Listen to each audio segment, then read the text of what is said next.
ఏళ్ళు కాబట్టి ఇంకో 20 ఏళ్ళు ఉంటాడు. ఈయన ఏంది వచ్చి గ్యారంటీ ఇచ్చేది అని. అందుకనే నేను చాలా మందికి తెలుగుదేశం వాళ్ళకి ఏం చెప్తా తెలుసునా, నాయన మీ సూపర్ 6 ప్యాంప్లెట్ ఏమిటి పనికి వస్తుంది తెలుసునా, బాగా ఆయిల్ పేపర్ బాగుంది, ఆయిల్ పేపర్ ఉంది కదా, ఉగ్గాని బజ్జి కట్టకపోనిగా పనికి వస్తే తప్ప దేనికి పనికిరాదు.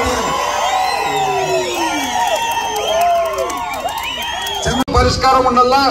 మన మహిళలు అక్కా చెల్లెమ్మలు ఎవరు కూడా ఎప్పుడే కానీ బిందెలు పెట్టుకొని బయటికి దొరికే పరిస్థితి ఉండకూడదని గోర్కల్లు, ఎక్కడ గోర్కల్లు, ఇక్కడ నుంచి దాదాపు 80-90 కిలోమీటర్ల దూరంలో గోర్కల్లు.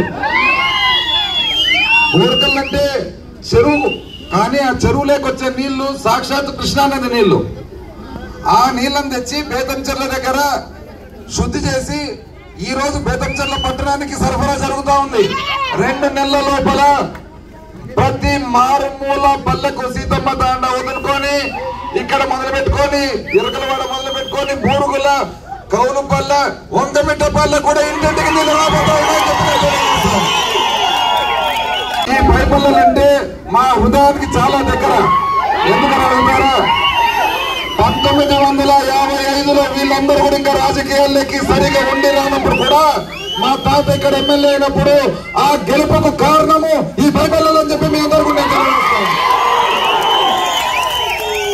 ఈ పైపల్లెలకు కావాల్సిన ప్రతి ఒక్కటి కూడా ఏ అవసరం ఉన్నా తీరుస్తాము.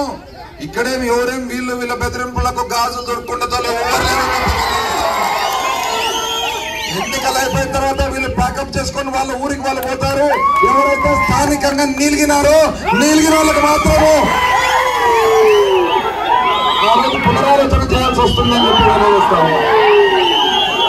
మీరందరూ కూడా ధైర్యంగా మీకు ఏది మంచి అంటే అది చేయాలని చెప్పి కోరుకుంటూ, మీరందరూ కూడా ఏ విధంగా అయితే 2014లో 19లో ఎంతో ప్రేమతో మమ్మల్ని ఆదరించినారో, ఇక్కడ ప్రజాప్రతినిధులందరినీ ఆదరించినారు. రాబోయే ఎన్నికల్లో కూడా మరొకసారి 2 ఓట్లు కూడా, ఒకటి ఎంపీ అభ్యర్థి బ్రహ్మానంద రెడ్డి గారికి, మరొకటి అదే ప్రేమతో అదే అభిమానంతో నన్ను ఆశీర్వదించాలని చెప్పి కోరుకుంటూ సెలవు తీసుకున్నాను.